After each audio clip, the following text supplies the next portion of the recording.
تو جن چیزوں سے ایمان ضائع ہو جاتا ہے ان سے بچنے کی ضرورت ہے۔ چنانچہ سب سے پہلی چیز جس سے ایمان ضائع ہوتا ہے وہ اعمال جن پر اللہ نے فرمایا کہ تمہاری میرے ساتھ جنگ ہو جائے گی، مثلا سود کا لینا دینا۔ اللہ فرماتے ہیں فَأْذَنُوا بِحَرْبٍ مِّنَ اللَّهِ وَرَسُولِهِ، اللہ اور اس کے رسول کے ساتھ جنگ کے لیے تیار ہو جاؤ۔ اب ایسا گناہ کہ اللہ اور اس کے رسول کے ساتھ جنگ کے لیے تیار ہو جاؤ، تو جو بندہ ایسا گناہ کرتا رہے گا موت کے وقت ایمان سے محروم ہو جائے گا۔ سود کا لینا بھی حرام، سود کا دینا بھی حرام، سود کا لکھنا بھی حرام، اس میں تعاون کرنا بھی حرام، سب کام حرام ہے۔ اس لیے بچنا چاہیے اور اپنے ایمان کی حفاظت کرنی چاہیے۔ پھر دوسری بات کہ جن کاموں کے کرنے پر فرمایا کہ یہ کفر ہے، ان کو کرنے سے بھی موت کے وقت ایمان ضائع ہو جاتا ہے۔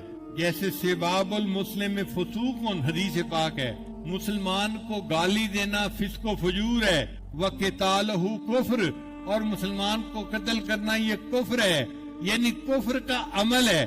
تو مسلمان کو قتل کرنے والا بندہ وہ گویا کفر والا عمل کر رہا ہوتا ہے۔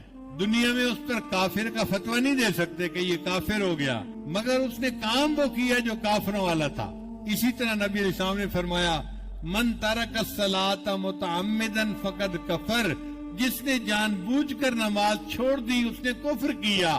ہمارے امام اعظم حنیفہ رحمۃ اللہ علیہ نے نرمی کی، انہوں نے کہا کہ اس نے کفر والا عمل کیا ہے، باقی ائمہ نے کہا نہیں وہ کافر ہو گیا۔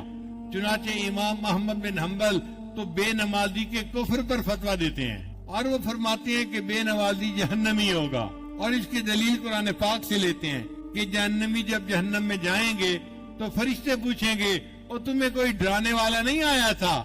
قالوا لم نک من المصلین، وہ دوزخی کہیں گے او خدا کے بندے ہم بے نمازی تھے اس لیے ہمیں جہنم میں پھینک دیا گیا۔ تو بے نمازی بندہ جہنم میں جائے گا، یہ کفر کا عمل ہے، اس لیے موت کے وقت بے نمازی کے ایمان کو سلب کر لیا جاتا ہے۔ تو جن اعمال پر اللہ نے جنگ کا حکم فرمایا ان کے کرنے پر ایمان سلب ہو جاتا ہے، جن اعمال کے کرنے پر کفر کے صادر ہونے کا حکم فرمایا ان کے کرنے پر بھی ایمان سلب ہو جاتا ہے۔ پھر کچھ وہ کام ہے جن کے بارے میں نبی علیہ السلام نے فرمایا ایسا کام کرنے والا مجھ سے نہیں، من غشا فلیس منا، جو مال میں ملاوٹ کرے گا وہ ہم میں سے نہیں۔ تو جس حدیث میں بھی آیا ہے نا فلیس منا، ہم نے ایک مرتبہ گنتی کی تقریباً 50-60 کے قریب حدیث بنتی ہیں فلیس منا والی، فلیس منی یا فلیس منا والی، تقریباً 50-60 حدیث، کل ذخیرہ حدیث میں یہ 50-60 کام ہے۔ نبی علیہ السلام نے فرمایا جس نے مومن کی طرف لوہے والی چیز سے اشارہ کیا فلیس منا، وہ ہم میں سے نہیں، جس نے فلاں کیا وہ ہم میں سے نہیں، جس نے فلاں کیا وہ ہم میں سے نہیں۔ یہ جو 50-60 کام ہے ان کو گن کے ان سے خاص طور پر بچنے کی ضرورت ہے۔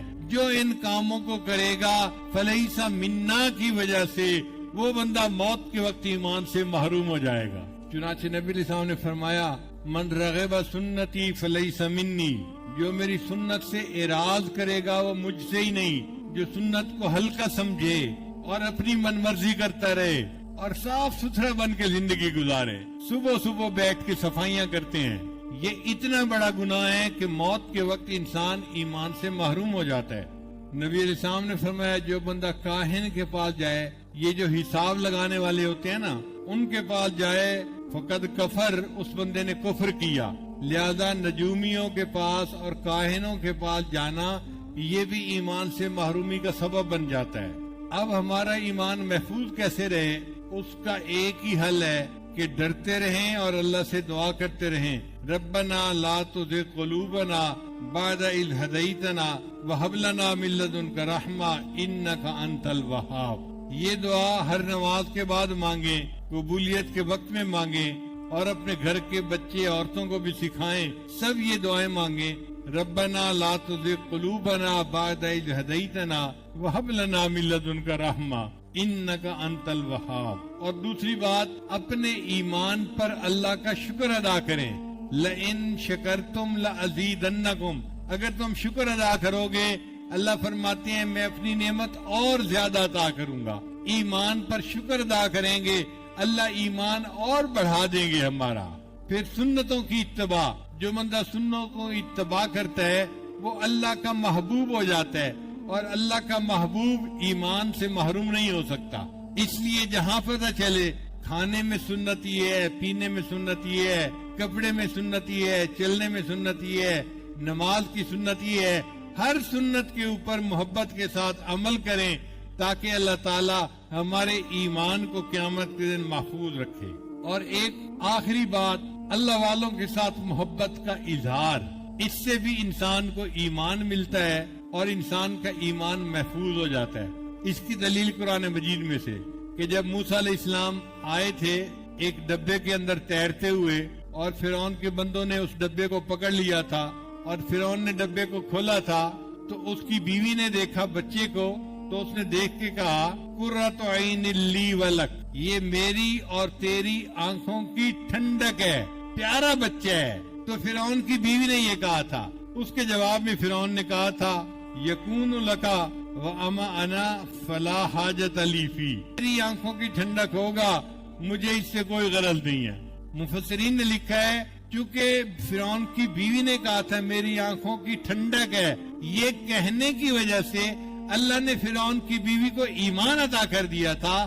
اگر فرعون بھی کہہ دیتا ہاں میری آنکھوں کی ٹھنڈک ہے، اللہ اس کو بھی ایمان عطا فرما دیتے. تو اللہ والوں کے ساتھ محبت کا اظہار ایمان کے ملنے کا سبب بن جاتا ہے. اور نبی